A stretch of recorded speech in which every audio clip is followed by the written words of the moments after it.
Everybody out here doing it, but we the ones too late. Now family, we the ones who gotta delegate. Get that money in the power, never be fake. Stick to cosign for 3. What did he say? Create jobs, support our own. Educate the same and buy back your own. Got 3 degrees, triple 10. 3 PhDs, now we on the CNN. DBTV, let's talk about negligence. Ignorance is bliss, but we can turn it to intelligence. Please none of what you hear, half of what you see. Let's break it down beyond Dr. BOYCE TV. Here we are. Hey, what's going on, guys? Welcome to drboycetv.com, the home for intelligent black people. Everybody who comes in here, just know that we are black first. We put the black community first. If you believe that black people are number one and that our community matters more than anything anybody else, put a hashtag B1. Hashtag B1 is the calling card as we get started. Put your B1s in the chat and also hit the thumbs up button as we get started. So this brother today that I have the honor of speaking with is 21 years old. And, when you get to my stage, that's almost like a baby's age, but he's not a baby. He's a grown-ass man. His name is King Randall. And King Randall, I want to say welcome, brother. How you doing today, man? I'm doing excellent, sir. How are you? Doing very well, man. I'm glad to have you, man. I didn't even know about you a week ago. And but I feel like what I found out this week about you, man, was something that's going to change your life, a lot of people's lives, changed my life. I was really excited and inspired by the work that you're doing. So let's just begin at the beginning. I said that your school is called the X School for Boys. Did I say that wrong? What's the exact right way to say when people say, well, what's the name of your school and stuff like that? Absolutely. The organization name is the X for Boys, and the school will be called the Life Preparatory School for Boys. Oh, the Life Preparatory School for Boys. Okay, I should have Yes, sir. I'm gonna write that down right now. All right, and so let's just start at the beginning, man. You are 21 years old, and first of all, everybody's watching. Like, give a digital round of applause for his brother for doing such great work at 21. I think that everybody's impressed with that. And you live in Albany, Georgia.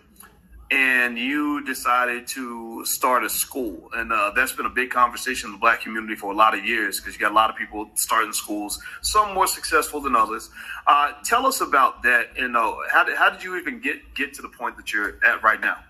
Absolutely. Well, I started this organization 2 years ago when I was 19 years old. And the reason I started this organization was because where I live here in Albany, Georgia, crime rates very high amongst children, young men ages 17 to 25. The murder rate, at one point, we had the highest murder rate in the country per capita. We're a 77% black city.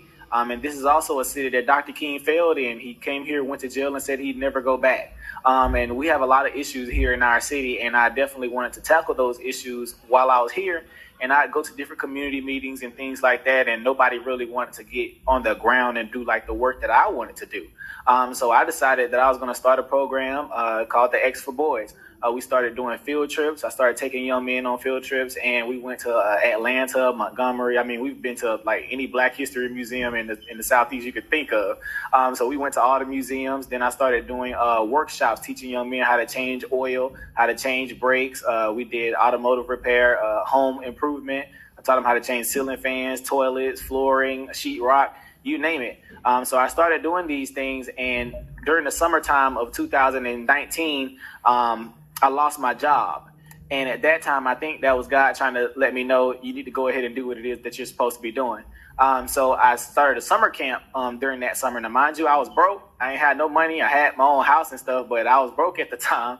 And but I was just like, I'm going to make a flyer and I'm going to tell parents, what I'm offering for the summer. And, if they believe in me, then they'll bring their children. So I told them everything that I'd be offering. And every day I'm so grateful to those parents who believed in this 19-year-old kid to drop their child off every day at my house from 8 to 5 to learn all of these things. So we did reading. I taught them how to change toilets, changing ceiling fans. I mean, we did some of everything. I taught them how to garden. We grew our own food. We did field trips. These are things we did for that summertime. But while I was in that summer program, I realized a lot of our children couldn't read. And about maybe 12 out of the 20 children that I had couldn't read. And I had one kid that's in the 6th grade. He couldn't read at all. And that was an issue for me. And I'm just like, how are these children passing through school and they can't read? How are you expecting them to, get good grades and graduate and be something and be somebody, and they aren't even literate? This is an issue for me. So I started a book club. and I started teaching the children how to read in the book club. We started doing, life lessons and life skills in the book club. We had some men from around our community come and visit the book club. Then I started working with juvenile court. And I started taking children from the juvenile justice system, keeping them in my home. I actually have custody of 2 of those children now. And our program has a 0% recidivism rate. Every child that's come to my program from jail has never been back. And we don't have any rehabilitative programs for juveniles coming from jail here where I live in Albany, Georgia. So that's a problem for me. So fast forward to 2020, COVID happened.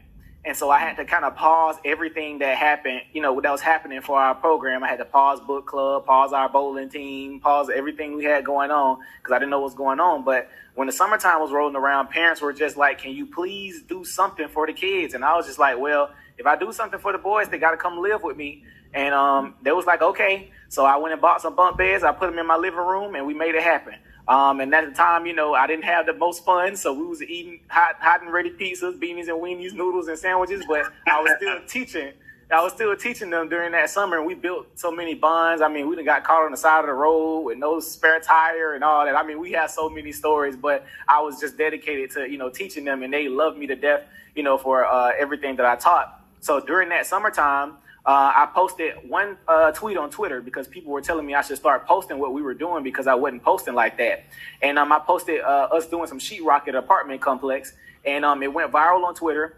And so many people, reached out to me and, were seeing what we were doing. This was back last summer, and we maybe raised about $10,000 in a week for what we were trying to do. And I had been telling the boys for the past 2 years, I was like, look, I'm going to open you guys a school. We're going to open us up a school, and we're going to get you guys taught the things you need to know, et cetera. I was like, I don't know how we're going to do it, but we're going to have some big boy faith, and we're going to make it happen.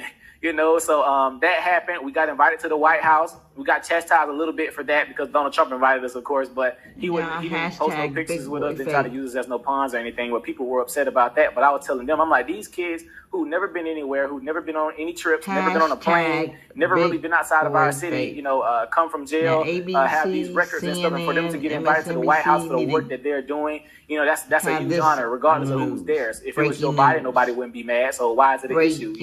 And I don't believe none of the presidents care about anybody. So that's where I stood with that. So we got invited to the White House, and I mean, just the support has become overwhelming for us.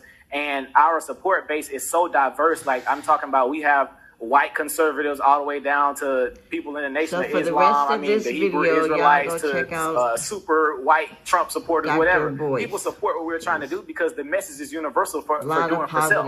And that's what I teach my boys. We teach them how to be men.